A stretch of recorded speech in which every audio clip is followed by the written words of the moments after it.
નમો લોહે સૌહરિહંતાણમ નમો લોહે સૌહરિદાનમ નમો લોહે સૌહાયરિયાન નમો લોહે સૌજયાનમ નમો લોહે સૌતિભાવતિસાવનમ ઓમકારમિંદુ સંયુક્ત નિત્યમ ધ્યાયંતિ યોગિન કામદમોક્ષમોક્ષે ઓંકારાય નમો નમઃ મંગલમ ભગવાન મંગલમુકુતમોહિ મંગલમ કુંકુંડાર્યો જૈન્દ્રમોષ મંગલમ નમઃ સમય સ્થાનાય સ્વાનુભૂત્યા સકાસ્તે ચિત્તવાય ભવાય સર્વવા વિભાવ નિર્ગતા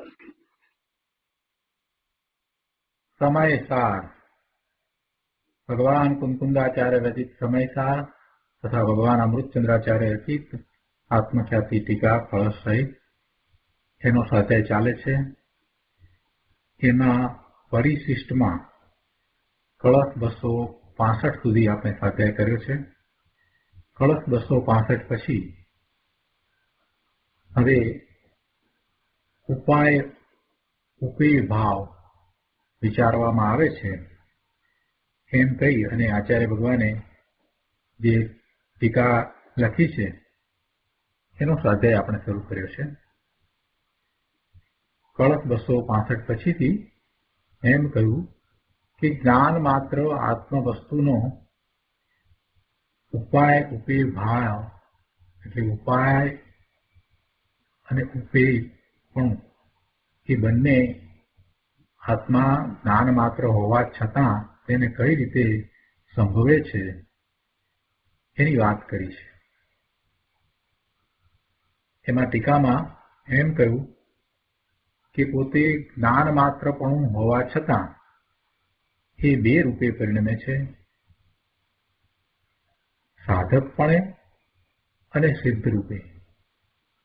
બંને પરિણામ છે, ભગવાન આત્માના એ બંને પરિણામ છે. એ જ્ઞાન છે તે નિર્મળ પર્યાય સમ્યક દર્શન, સમ્યક જ્ઞાન, સમ્યક ચારિત્રની રૂપે પરિણમે છે. એ સાધક ભાવ થયો અને એ જ જ્ઞાન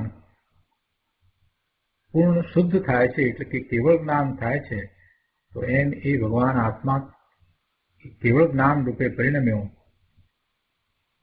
એમ એ સિદ્ધ ભાવ રૂપે પરિણમ્યો. એટલે ભગવાન આત્મા પોતે જ એ સાધક રૂપે અને સિદ્ધ રૂપે એ બંને રૂપે પરિણમે છે. એટલે અહીંયા વિવક્ષાથી એમ કહ્યું કે આત્મા જ્ઞાન માત્ર છે અને એ જ્ઞાન છે તે સાધક રૂપે અને સિદ્ધ રૂપે પરિણમે છે. ટીકા આપણે પૂરી કરી છે. હવે ભાવાર્થ સમયસાર પાના નંબર 670 ઉપર ભાવાર્થ. પંડિતજી કહે છે કે આ આત્મા અનાદિકાળથી મિથ્યા દર્શન, જ્ઞાન, ચારિત્રને લીધે એટલે મિથ્યા દર્શન, મિથ્યા જ્ઞાન અને મિથ્યા ચારિત્રને લીધે સંસારમાં ભમે છે.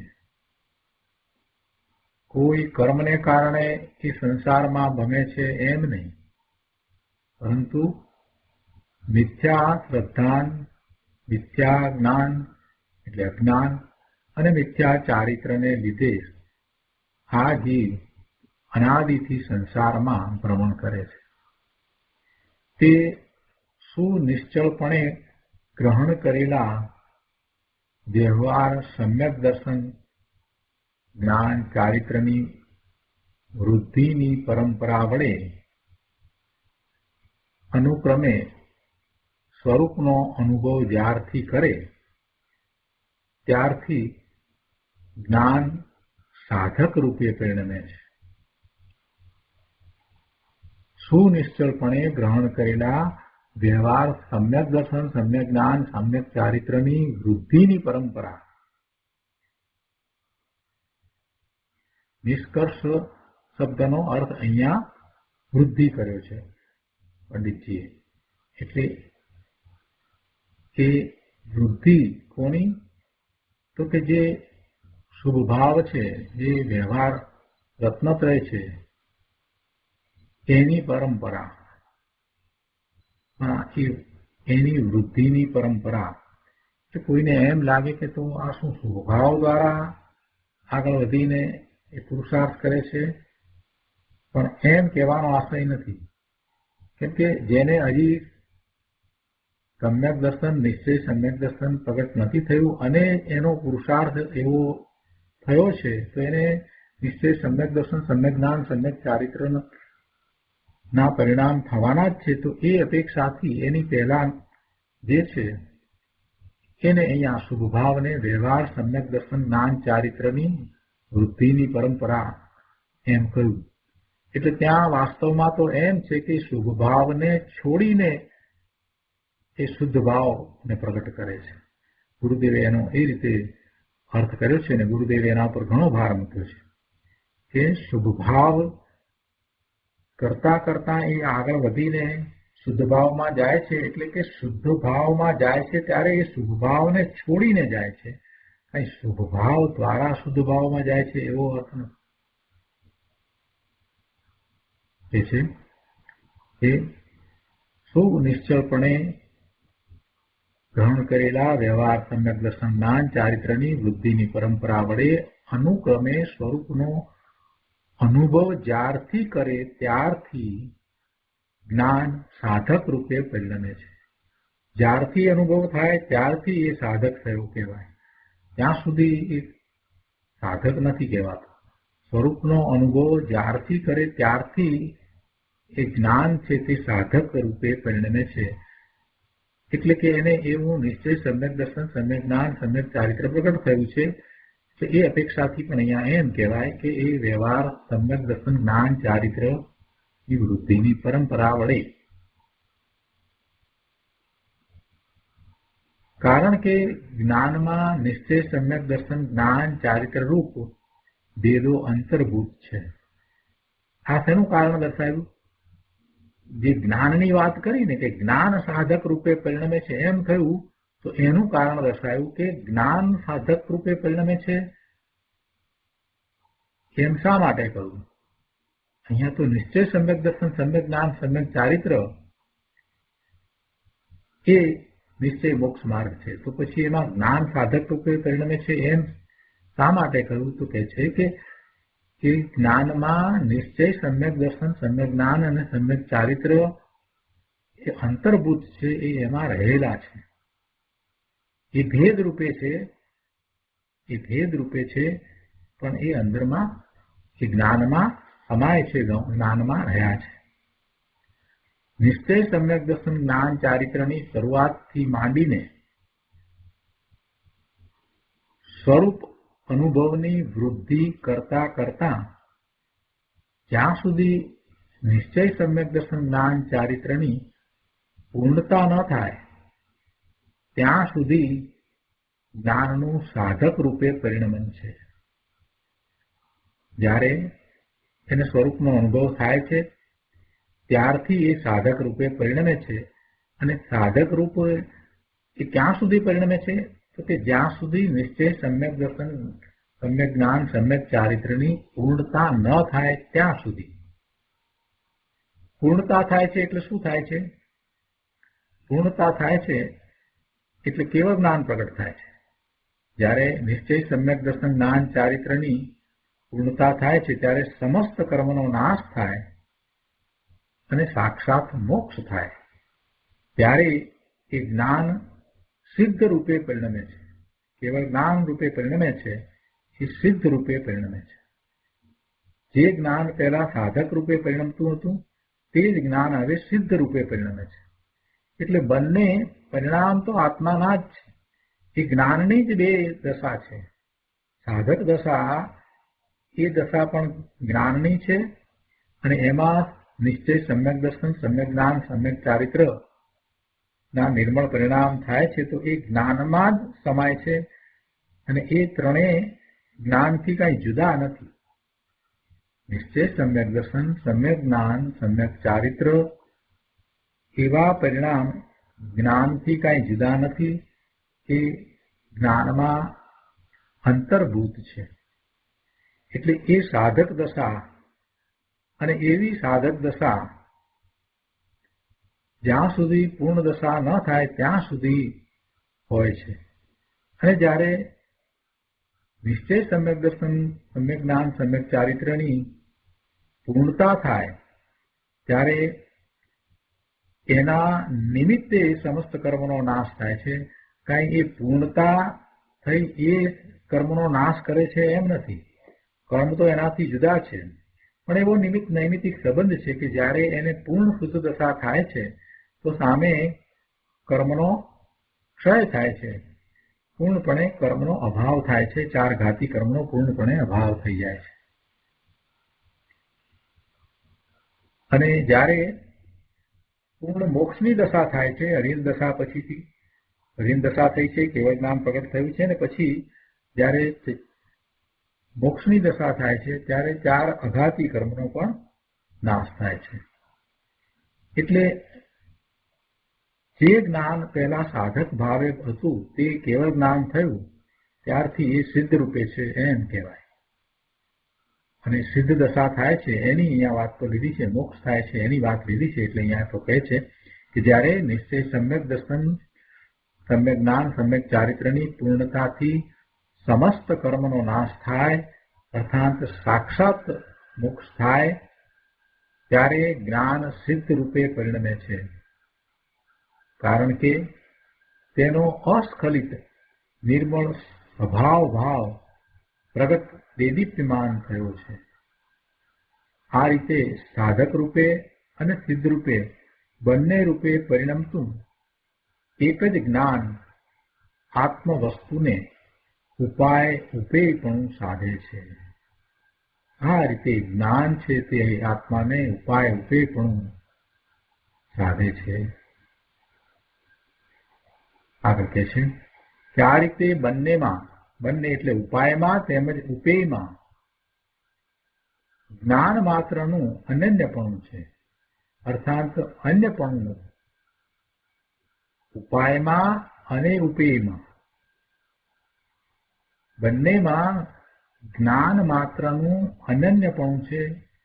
એટલે કે અન્યપણું નથી, જુદાપણું નથી. જ્ઞાન અને આ જે ઉપાય કયો સાધક દશા એમાં ભેદ નથી. એવી જ રીતે જે ઉપેય જે સિદ્ધ દશા અને જ્ઞાન એમાં પણ જુદાપણું નથી.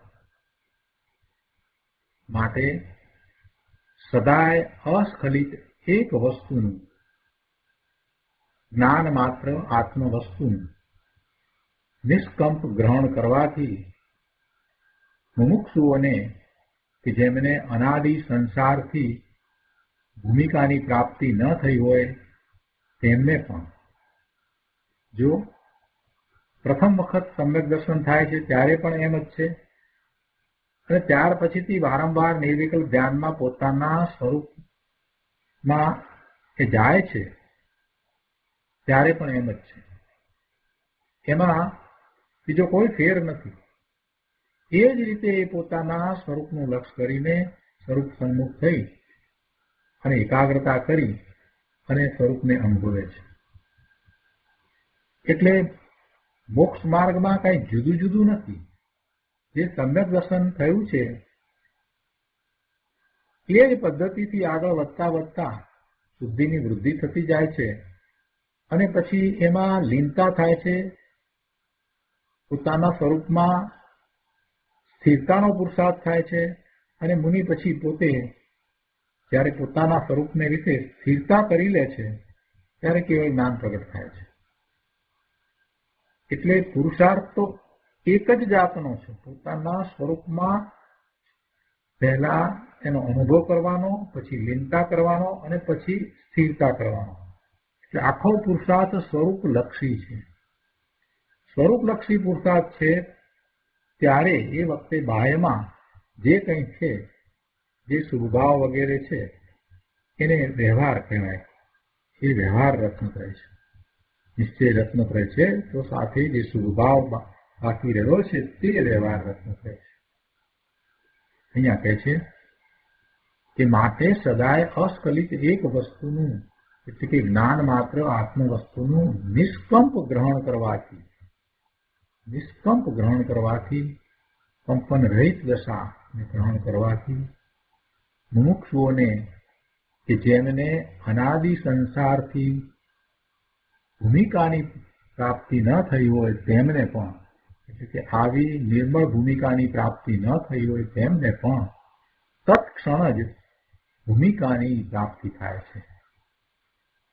પછી તેમાં જ નિત્ય મસ્તી કરતા તે મુમુક્ષુઓ કે જેઓ પોતાથી જ ક્રમરૂપ અને અક્રમરૂપ પ્રવર્તતા અનેક અંતની, અનેક ધર્મની મૂર્તિઓ છે, તેઓ સાધક ભાવથી ઉત્પન્ન થતી પરમ પ્રકર્ષની, એટલે ઉત્તમ કોટિરૂપ પરમ પ્રકર્ષની, એટલે પરમ ઉત્તમ કોટિરૂપ સિદ્ધિ ભાવનું ભાજન થાય છે. પરંતુ જેમાં અનેક અંત અર્થાત ધર્મ ગર્ભિત છે એવા એક જ્ઞાન માત્ર ભાવરૂપ આ ભૂમિને જેઓ પ્રાપ્ત કરતા નથી, તેઓ સદા અજ્ઞાની વર્તતા થકા જ્ઞાન માત્ર ભાવનું સ્વરૂપથી અભવન અને પરરૂપથી ભવન દેખતા શ્રદ્ધા થકા, એવું જાણતા થકા અને આચરતા થકા મિથ્યા દ્રષ્ટિ, મિથ્યા જ્ઞાની અને મિથ્યા ચારિત્રી વર્તતા થકા ઉપેય ભાવથી અત્યંત ભ્રષ્ટ વર્તતા થકા સંસારમાં પરિભ્રમણ જ કરે છે. બે વાત સાથે લીધી કે જે સ્વરૂપનું લક્ષ કરે છે એની વાત લીધી, અને બીજા કે જે સ્વરૂપનું લક્ષ નથી કરતા એની વાત પણ લીધી. બંનેની વાત સાથે પંડિતજીએ સમજાવી દીધી. ગુરુદેવે આ વાત હજારો વખત સમજાવી છે. હવે આ ટીકા અને ભાવાર્થ ઉપર પૂજ્ય ગુરુદેવ કાંડી સ્વામીએ જે વિસ્તાર કર્યો છે તેમાંથી કેટલાક અંશો લઈએ.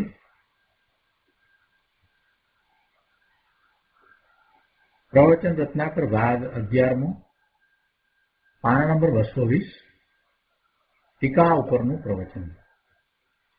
ટીકાની વાતને સમજાવતા અહીંયા બીજા પેરેગ્રાફમાં કહે છે કે જુઓ શું કહે છે કે ભગવાન આત્મા ત્રિકાળ એક જ્ઞાયક સ્વરૂપ, ત્રિકાળ એક જ્ઞાયક સ્વરૂપ, જ્ઞાનનો પિંડ, પ્રજ્ઞા બ્રહ્મ સ્વરૂપ પ્રભુ છે.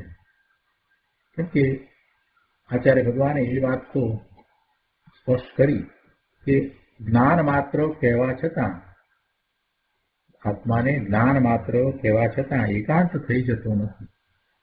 એમાં અનંત ગુણોનો પિંડ એવો ભગવાન આત્મા એ જ્ઞાન માત્ર કહેવા છતાં પણ એમ જ સમજમાં આવે છે. કેમ કે વસ્તુનું સ્વરૂપ અનેકાંત છે, અનેકાંતમય છે, અને સ્યાદવાદથી કથન કરતા એ જ્ઞાન માત્ર કહેવાથી પણ ભગવાન આત્માના વર્ણનમાં એકાંત થઈ જતું નથી. એટલે અહીંયા એને જ્ઞાયક કહ્યો, એને પ્રજ્ઞા બ્રહ્મ સ્વરૂપ કહ્યો, જ્ઞાનનો પિંડ કહ્યો. ગુરુદેવે અહીંયા જ્ઞાનની મુખ્યતાથી વાત કરી. કેમ કે વાત એ જ સમજાવવી છે કે જે જ્ઞાન છે તે જ સાધક ભાવે અને સાધ્ય ભાવે થાય છે. એટલે પહેલા એ અનેકાંત દ્વારા એ તો વાત સ્પષ્ટ કરી દીધી છે કે જ્ઞાન માત્ર કહેવા છતાં એકાંત થતો નથી, અને એ અનંત ગુણનો પિંડ ભગવાન આત્મા જ ખ્યાલમાં આવે છે. એટલે હવે એવા ભગવાન આત્માને વિશે કહે છે કે ભગવાન આત્મા ત્રિકાળ એક જ્ઞાયક સ્વરૂપ, જ્ઞાનનો પિંડ, પ્રજ્ઞા બ્રહ્મ સ્વરૂપ પ્રભુ છે. જ્ઞાન માત્ર વસ્તુ આત્મા ત્રિકાળ છે, છતાં તેની પર્યાયમાં ઉપેય ભાવ છે જ. જ્ઞાન માત્ર કયો તે છતાંય એના પરિણામ બે પ્રકારે થાય છે. એના પરિણામ સાધક ભાવે પણ થાય છે અને સિદ્ધ ભાવે પણ થાય છે. જે સાધક રૂપે જણાયો છે તે જ ભગવાન આત્મા સિદ્ધ રૂપે જાણવામાં આવે છે. એ કાંઈ એનાથી જુદો છે એમ નથી. પૂર્ણ દશા પ્રગટ નહોતી કરી અને પોતાના સ્વરૂપનો અનુભવ થયો હતો અને પોતે સિદ્ધિની વૃદ્ધિ કરતો હતો, એવી દશા રૂપે પણ એ જ આત્મા હતો. અને જ્યારે કેવળ જ્ઞાન થયું ત્યારે પણ એ જ આત્મા છે. અને પછી શરીર રહિત સિદ્ધ દશા થઈ ત્યારે પણ એ જ આત્મા છે. એટલે એવો ત્રિકાળ નાયક સ્વરૂપ, જ્ઞાનનો પિંડ, પ્રજ્ઞાબ્રહ્મ સ્વરૂપ ભગવાન આત્મા એ જ્ઞાન માત્ર વસ્તુ ત્રિકાળ છે, ત્રણેય કાળે છે. ભૂતકાળમાં પણ એમ હતું, વર્તમાનમાં એમ છે અને ભવિષ્યમાં કાયમ એમ જ રહેવાનું છે. એ જ્ઞાન માત્ર વસ્તુ ત્રિકાળ રહેવાની છે. છતાં તેની પર્યાયમાં ઉપાય ઉપી ભાવ છે જ. વસ્તુપણે આત્મા નિત્ય જ્ઞાન માત્ર હોવા છતાં, જો જ્ઞાન માત્ર તો હંમેશા છે જ, ક્યારેય જ્ઞાન માત્ર નથી એમ તો છે નહીં. ભગવાન આત્મા અને જ્ઞાન એ કાંઈ જુદા નથી. કે વસ્તુપણે તો આત્મા નિત્ય જ્ઞાન માત્ર છે. તો એવો વસ્તુપણે નિત્ય જ્ઞાન માત્ર હોવા છતાં એની પર્યાયમાં સાધકપણું એટલે મોક્ષ માર્ગ અને સિદ્ધપણું એટલે મોક્ષ, એવા બે ભાવ છે જ. છે ને છે એટલે છે જ. એની પર્યાયમાં સાધકપણું એટલે મોક્ષ માર્ગ એટલે નિર્મળ પરિણામો અને સિદ્ધપણું એટલે મોક્ષ એટલે પૂર્ણ શુદ્ધ દશા, એવા બે ભાવ છે. કેમ કે દ્રવ્ય રૂપથી એક હોવા છતાં પર્યાય રૂપથી પોતે સાધક રૂપે અને સિદ્ધ રૂપે એમ બંને રૂપે ક્રમથી પરિણમે છે. એમાં જે સાધક રૂપ પરિણમન છે તે ઉપાય છે અને સિદ્ધરૂપ પરિણમન છે તે ઉપેય છે. અર્થાત પ્રાપ્ત કરવા યોગ્ય મોક્ષ એ ઉપેય અને જેના વડે પ્રાપ્ત કરાય તે મોક્ષ માર્ગ તે ઉપાય છે. કે કાંઈ ઉપાય ને ઉપેય આત્માથી જુદા નથી. એ બંને જ્ઞાન રૂપે જ છે. એટલે આત્માથી કાંઈ જુદા નથી. એનો એ જ આત્મા સાધકપણે છે ને એનો એ જ આત્મા સિદ્ધપણે પણ પ્રગટ થાય છે.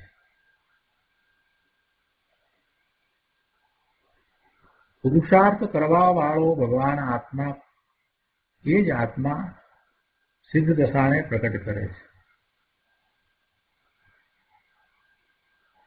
આગળ કહે છે કે સાધકપણું અને સિદ્ધપણું એ બે આત્માના પરિણામ છે. એટલે કે એ બે પરિણામ આત્માના છે. સાધકપણું અને સિદ્ધપણું એ બંને પરિણામ છે અને એ આત્માના જ પરિણામ છે. એ પર્યાય છે.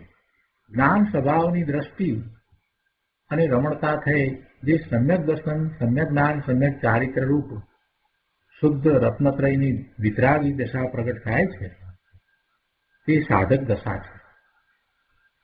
તે સાધક દશા રૂપે પોતે જ પરિણમે છે અને કેવળ જ્ઞાન થઈને સિદ્ધરૂપ જે દશા થાય છે તે રૂપે પણ પોતે જ પરિણમે છે.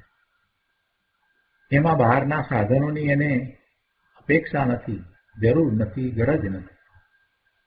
બહારમાં વ્યવહાર સારો સુધારે તો સાધક દશા પ્રગટ થાય એમ નથી. બહારના વ્યવહાર દ્વારા સાધક દશા નથી. જો કે મોક્ષ માર્ગીને બહારમાં વ્યવહાર સારો એટલે કે યથાર્થ જ હોય છે.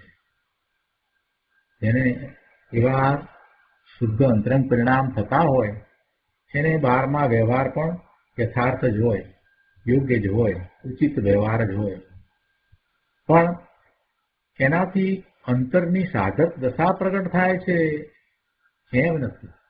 બહારમાં ગમે તેવો ઉત્કૃષ્ટ શુદ્ધભાવ હોય, ગમે તેવો એવો વ્યવહાર સારો હોય, તે છતાંય એ વ્યવહાર દ્વારા કઈ અંતરની સાધક દશા પ્રગટ થાય એમ બિલકુલ નથી.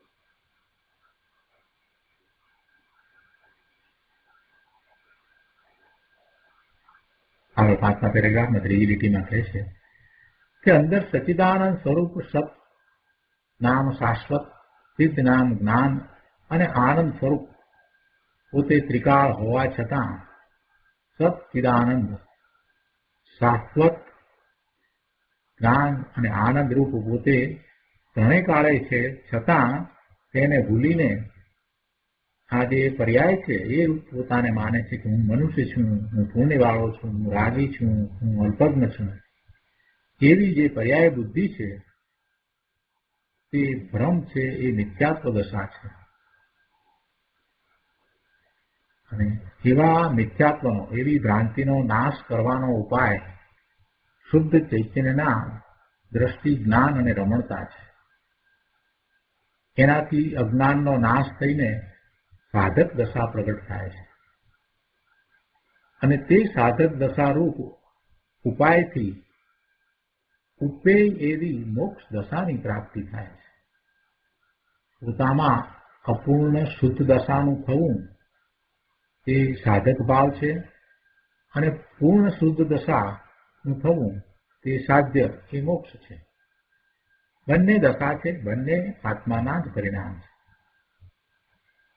ત્રિકાળી શુદ્ધ દ્રવ્ય છે એ તો આશ્રયનો, આલંબનનો વિષય છે.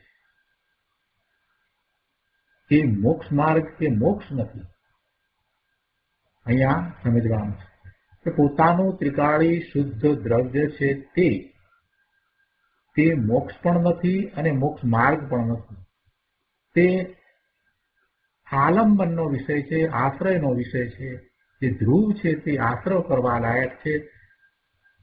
એનો આશ્રય કરતા, એનું લક્ષ કરતા પોતાના જ્ઞાન દર્શનના ઉપયોગને ત્યાં એકાગ્ર કરતા જે નિર્મળ પરિણામ થાય છે તે મોક્ષ માર્ગ છે.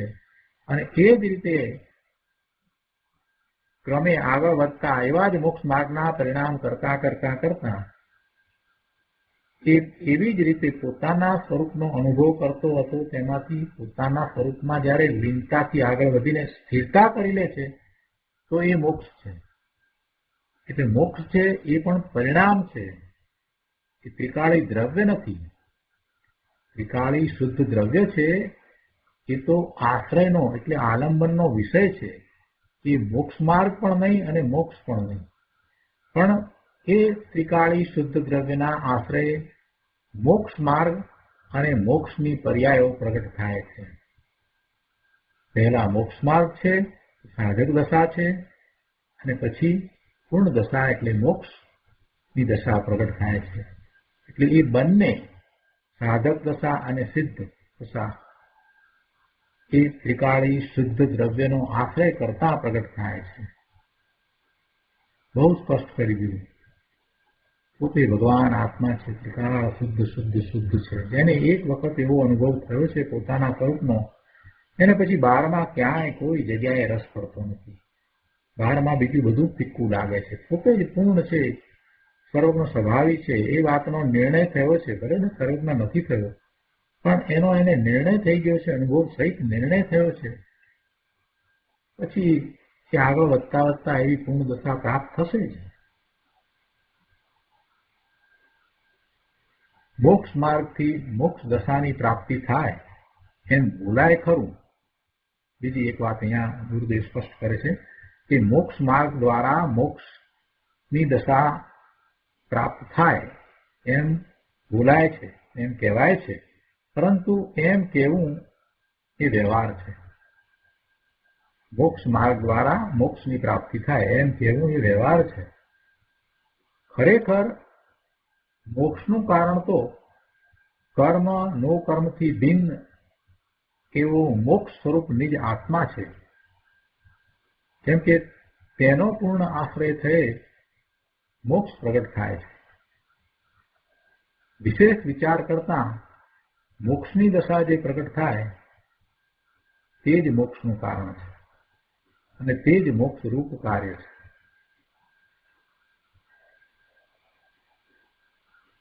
મોક્ષ માર્ગ છે તેને મોક્ષનું કારણ ત્યારે કહીએ તો એ વ્યવહાર છે.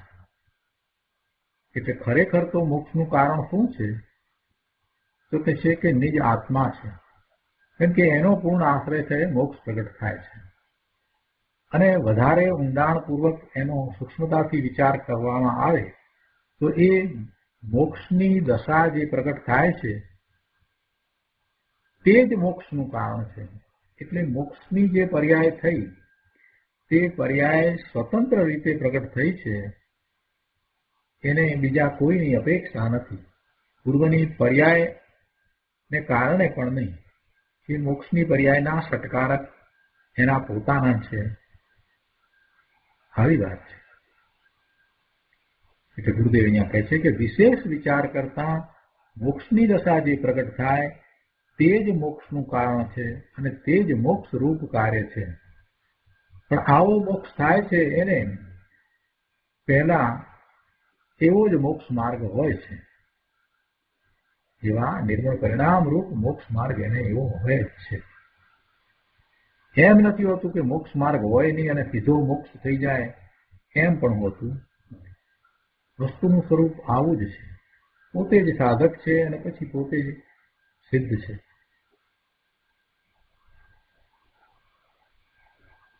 સાધક દશા ઉપાય હો ભલે, એ ઉપાય કહીએ સાધક દશાને, તો સાધક દશા એ ઉપાય હો ભલે, પણ એક સમયની પૂર્ણ આનંદની દશા, મોક્ષ દશા, પરમ વિતરાગી દશા, તે રૂપે આત્મા સ્વયં પરિણમે છે. પૂર્વે ઉપાય છે માટે એનાથી ઉપેય મોક્ષ દશા થઈ છે એમ નહીં. આ પર્યાયની સ્વતંત્રતાની વાત મેં અહીંયા લીધી છે. આ સૂક્ષ્મ વાત છે ભાઈ. આમાં પછી વ્યવહાર કારણ હોય એ વાત તો ક્યાંય દૂર રહી ગઈ.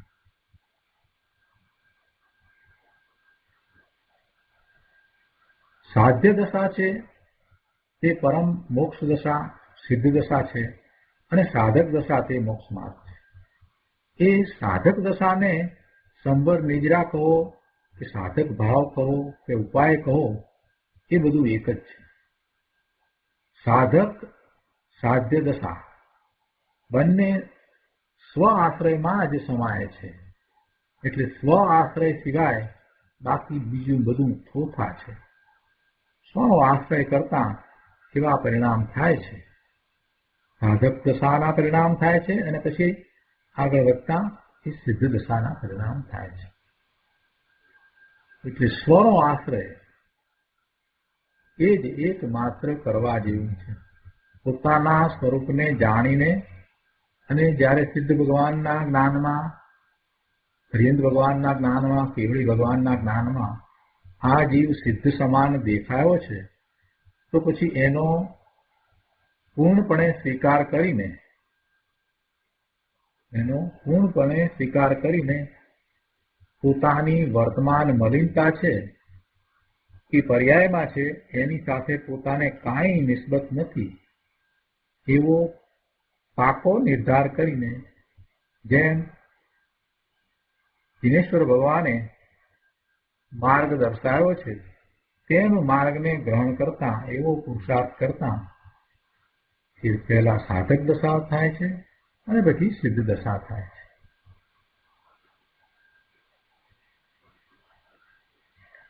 પાના નંબર 222 ઉપર ત્રીજા પેરેગ્રાફમાં બહુ સરસ વાત કરી છે. ગુરુદેવ કહે છે કે અજ્ઞાન જ પરતંત્રતા અને પરતંત્રતાનું કારણ છે. કર્મને લઈને પરતંત્રતા થઈ છે એમ નથી. અજ્ઞાન જ પરતંત્રતા અને પરતંત્રતાનું કારણ છે. કોઈ કર્મ એને પરતંત્રતા કરાવે છે, પરને આધીન કરાવે છે, વિકાર કરાવે છે એમ નથી. કોઈ કર્મ ના ઉદયો કઈ એમ આત્માને પરિણમાવે છે એવું નથી. એટલે કહ્યું છે ને કે કર્મ વિચારે કમ ભૂલ મેરી અધિકારી. પોતાની વિપરીત શ્રદ્ધા, પોતાનું વિપરીત જ્ઞાન એટલે કે અજ્ઞાન, અને પોતાનું વિપરીત આચરણ, તે વડે પોતે સ્વરૂપથી ચ્યુત થયો છે. અનાદિનો એવો ચ્યુત થયેલો એ ભવના ભ્રમણ કરી રહ્યો છે. એટલે એ વિપરીત શ્રદ્ધાન વડે પરને આધીન એ પોતે થયો છે, પરાધીન એ પોતે થયો છે. કોઈ પર કર્મે એને આધીન કર્યો છે એમ નથી. કર્મ તો બિચારા જડ છે, તે શું કરે? ઉદય કહે છે કે અરે ભગવાન, તારી ભૂલ તું બીજા પર નાખી દે છે. કર્મથી થાય, કર્મથી થાય. આ વાત બરાબર નથી. આ તો અનીતિ છે. તારી ભૂલ, તારો દોષ છે, તારો અપરાધ છે, અને એને લીધે તારે રખડવું થાય છે, ત્યારે તું એ દોષનો ટોપલો કર્મ ઉપર ને કર્મના ઉદય ઉપર ઢોળી દે છે. એ વાત બરાબર નથી. દોષ તારો છે, અપરાધ તારો છે. તું જ પરાધીન થાય છે, પરને આધીન તું થાય છે. તને કોઈ પર આધીન કરવા માટે આવતું નથી. એટલે કે તારી ભૂલ તું બીજા ઉપર નાખી દે છે. આ તો અનીતિ છે. પણ આ જીવને આવી કર્મ પર પોતાનો દોષ હોવા છતાં એ કર્મ પર ઢોળવાની આદત અનાદિથી પડી ગઈ છે. એવી અનાદિથી એને ટેવ પડી ગઈ છે. જે કંઈ થાય એ કર્મથી થાય, એવી આદત એને અનાદિથી પડી ગઈ છે. પોતાનો દોષ જોતો નથી. પોતે કર્મના ઉદયને આધીન થાય છે, એ પોતાનો દોષ છે. અજ્ઞાનવશ પોતે થાય છે, અને એ પોતે જ સાચો પુરુષાર્થ કરીને જ્ઞાન ભાવે થાય છે, સમ્યક શ્રદ્ધાન ભાવે થાય છે. એટલે બંને પરિસ્થિતિમાં એ પોતે જ કાર્યવંત થાય છે. પોતે અજ્ઞાન ભાવે થાય છે, એ પણ પોતે જ છે, અને પોતે જ્ઞાન ભાવે થાય છે તો પણ એ પોતે જ છે. એટલે બીજું કોઈ એને એમ કંઈ કરાવે છે એવું નથી. પ્રમાદને કારણે એ પોતાને એવા સંયોગો પ્રાપ્ત થવા છતાં, ધર્મમાં પ્રવર્તવાના સંયોગો પ્રાપ્ત થવા છતાં, એવા નિમિત્તો પ્રાપ્ત થવા છતાં, ભગવાનના સમોસરમાં જવા છતાં, સાક્ષાત ભગવાનની વાણી સાંભળવા છતાં પણ પોતાને એ ધર્મરૂપ કરતો નથી. એમાં કોનો દોષ છે? એનો પોતાનો દોષ છે. બીજું કોઈ એને રોકતું નથી. ગુરુદેવે આ વાત અહીંયાથી સમજાવી છે કે હવે એને ટેવ પડી ગઈ છે કે પોતાને જે કંઈ થાય છે એનું કારણ કર્મ કે કર્મના ઉદયો છે કે બીજા છે, એવું એને માનવાની, આદરવાની, કહેવાની ટેવ પડી ગઈ છે. એટલે જ એ રખડે છે. જ્યાં સુધી એ પોતાના દોષને સ્વીકારતો નથી, અને એ દોષ જે છે એ ટાળી શકાય એવો છે કે અજ્ઞાન ભાવને ટાળીને જ્ઞાન ભાવે થઈ શકાય એમ છે. એ મિથ્યા શ્રદ્ધાને છોડીને સમ્યક શ્રદ્ધાન રૂપ પરિણમી શકાય એમ છે. અને એવો માર્ગ વિનેશ્વર ભગવાને દર્શાવ્યો છે. તે છતાંય એ પોતે જ મિથ્યા ભાવે થાય છે. મિથ્યા શ્રદ્ધા, મિથ્યા જ્ઞાન અને મિથ્યા ચારિત્ર ભાવે છે પોતે જ થાય છે.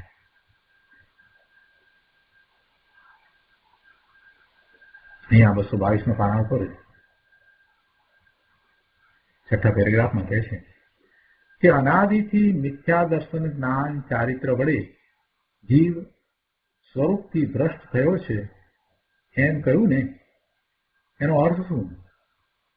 એટલે કે પુણ્ય ભાવમાં ઉપાદેય બુદ્ધિ, અલ્પજ્ઞ દશામાં પૂર્ણ દશાની ભ્રાંતિ, આવો જે મિથ્યા ભાવ, વિપરીત શ્રદ્ધા, એને લઈને જીવ સ્વરૂપથી ભ્રષ્ટ થયો છે. આ શરીર મારું અને પુણ્ય પાપ મારા, સ્ત્રી કુટુંબ પરિવાર મારા, એવી જે પરદ્રવ્ય પરભાવમાં મમત્વ બુદ્ધિ છે તે મિથ્યા શ્રદ્ધા છે, મિથ્યા દર્શન છે. શુદ્ધ ચિન્હ માત્ર હું આત્મા છું એમ નહીં માનતા, હું મલિન છું, રાગી છું, પુણ્ય પાપ વાળો છું, એવી માન્યતા મિથ્યા દર્શન છે. અને દયા, દાન, વ્રત, તપ, ભક્તિ ઇત્યાદિ વ્યવહારનો જે શુભ વિકલ્પ તેનાથી મને ધર્મ થાય છે, એવી માન્યતા પણ મિથ્યા દર્શન છે. શરીર આદિ પરદ્રવ્યની ક્રિયા હું કરું એવો કર્તા ભાવ અને એવી એ માન્યતા એ પણ મિથ્યા દર્શન છે. આ રીતે મિથ્યા દર્શન વડે જીવ અનાદિથી સ્વ સ્વરૂપથી ભ્રષ્ટ થયો છે, ચ્યુત થયો છે. વળી પોતે જ્ઞાન સ્વરૂપ છે, તેનું જ્ઞાન અને તેનો સ્વીકાર નહીં કરતા, પોતે જ્ઞાન સ્વરૂપ છે એનો સ્વીકાર કરતો નથી અને જે પોતાના સ્વરૂપમાં નથી એવા દેહ, મન, વાણી, ઇન્દ્રિય અને પુણ્ય પાપના ભાવ તેનું જ્ઞાન કરવામાં રોકાય તે મિથ્યા જ્ઞાન છે. પોતે જ્ઞાન સ્વરૂપ છે તેનું જ્ઞાન એ સમ્યક જ્ઞાન, પણ એનો સ્વીકાર નહીં કરતો એ દેહ, મન, વાણી, ઇન્દ્રિય અને પુણ્ય પાપના ભાવ તેનું જ્ઞાન કરવામાં રોકાઈ જાય એ મિથ્યા જ્ઞાન છે. આત્મજ્ઞાન વિના, સ્વ સ્વરૂપના જ્ઞાન વિના કદાચિત 11 અંગ 9 પૂર્વનું જ્ઞાન થઈ જાય તોય શું, એ બધું માહિતી રૂપે રહી જાય. આત્મજ્ઞાન વિના એ કાંઈ ચીજ નથી.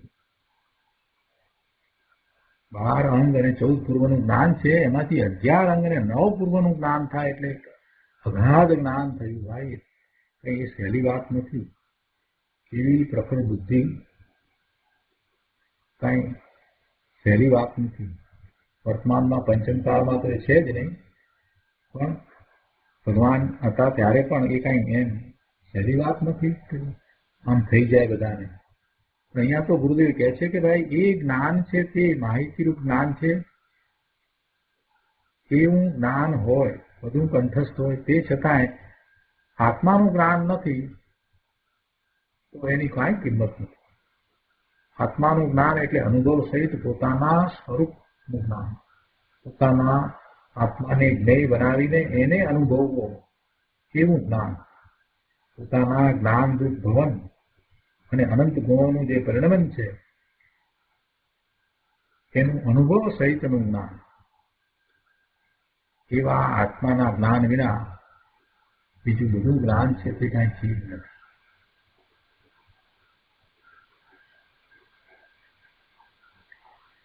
આગળ 223માં પાના પર આ બધી વાત થઈ ત્યારે હજી કેટલાકના મનમાં શુભ ભાવ પ્રત્યેની જે રુચિ પડી છે ને, એટલે એવો કોઈને પ્રશ્ન થયો કે શુભરાગથી શુદ્ધતાનો અંશ પ્રગટે કે નહીં. સીધો જ સવાલ ગુરુદેવને કરી દીધો. શુભરાગથી શુદ્ધતાનો અંશ પ્રગટે કે નહીં, કાંઈક તો થતું હશે ને. ઘણાના મનમાં એમ છે કે આ શુદ્ભાવ એ તો અમે સ્વીકારી, એનાથી બંધ પડે છે એ વાત પણ અમે સ્વીકારી, પણ એનો કાંઈ રોલ નથી. એમ ઘણાના મનમાં આમ છે કે શુભરાગથી શુદ્ધતાનો અંશ પ્રગટે કે નહીં. એ વર વગરની જાન જેવું છે. વર ન હોય તો એને જાન ન કહેવાય, એને ટોળું કહેવાય. વર ન હોય તો એને જાન ન કહેવાય, એને ટોળું કહેવાય. વરરાજા અંદર હોય તો પછી એને જાન કહેવાય. એટલે ગમે તેવા શુભરાગ હોય પણ સાથે શુદ્ધ રાગ, શુદ્ધ ભાવ નથી તો એ શુભ રાગ જે છે એની કાંઈ કિંમત નથી. શુદ્ધ ભાવની સાથે નિર્મળ ભાવ, નિર્મળ પરિણામ થયા છે એની સાથે જે શુભ ભાવ છે એને વ્યવહારથી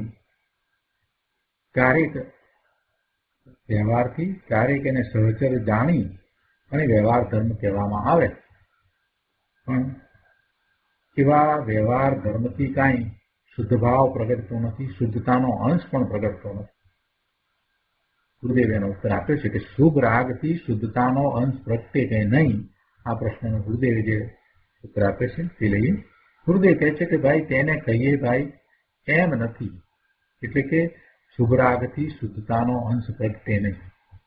શુદ્ધતાનો અંશ તો સ્વ આશ્રય પ્રગટ થાય છે અને શુભ રાગ તો પર આશ્રય ભાવ છે.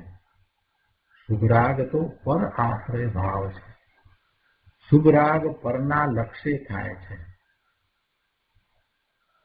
શુભરાગ પરના લક્ષ્ય થાય છે એ પર આશ્રય ભાવ છે, જ્યારે શુદ્ધતાનો અંશ તો સ્વ આશ્રય પ્રગટ થાય છે.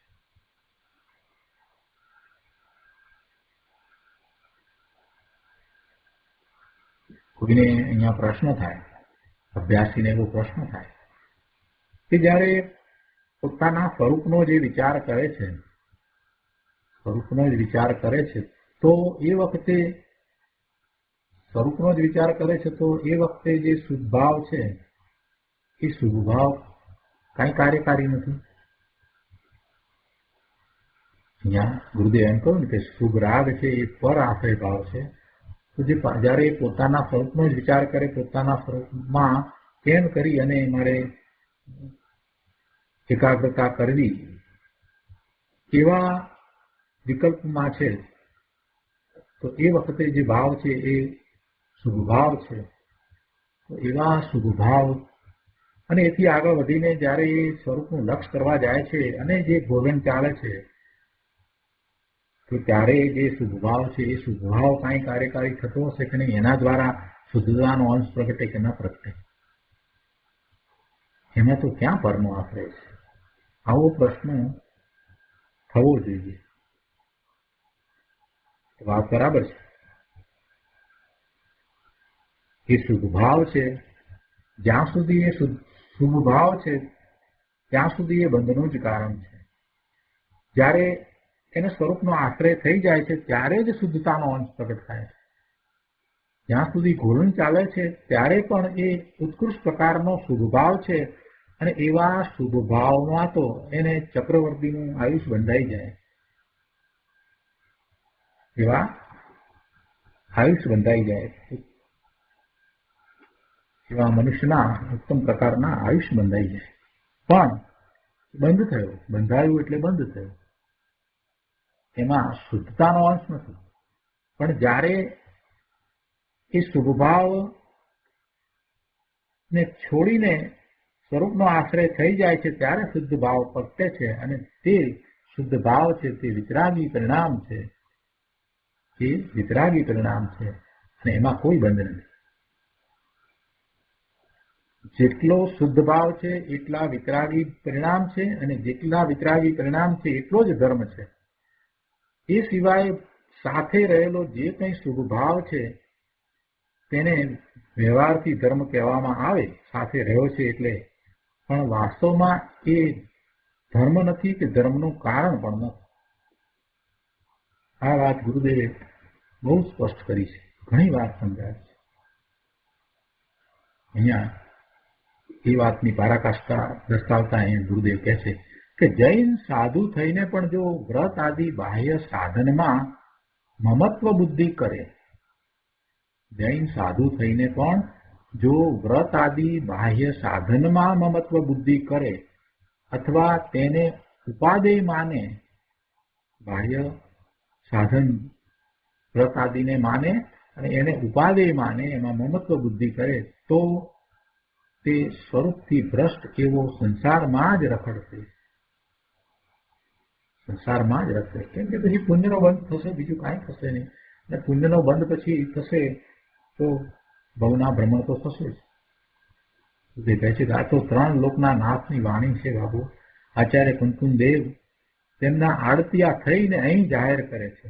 આપણા આવું ભાગ્ય કે કુંકુંદાચાર્ય જેવા મહાપુરુષ સિમંદર પ્રભુના આળતિયા થઈ અને સિમંદર પ્રભુની વાણી આપણને સંભળાવે છે. અહો ભાગ્ય, અહો ભાગ્ય.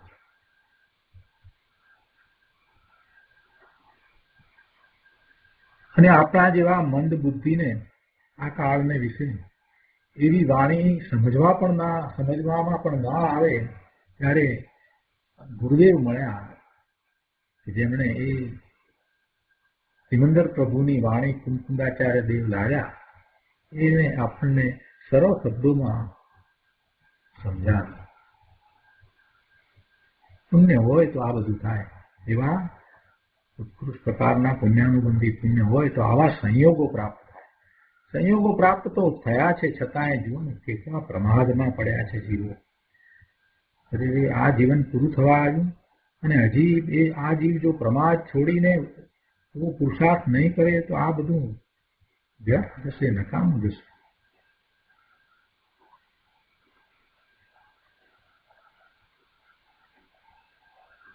તો આપણે આજનો સ્વાધ્યાય અહીંયા સુધી રાખીએ છીએ. આવતી વખતે વધુ અંશો લઈશું અને આ ટીકાના ભાવાર્થ એની ઉપરના પ્રવચનમાંથી પણ કેટલાક અંશો આપણે લઈશું.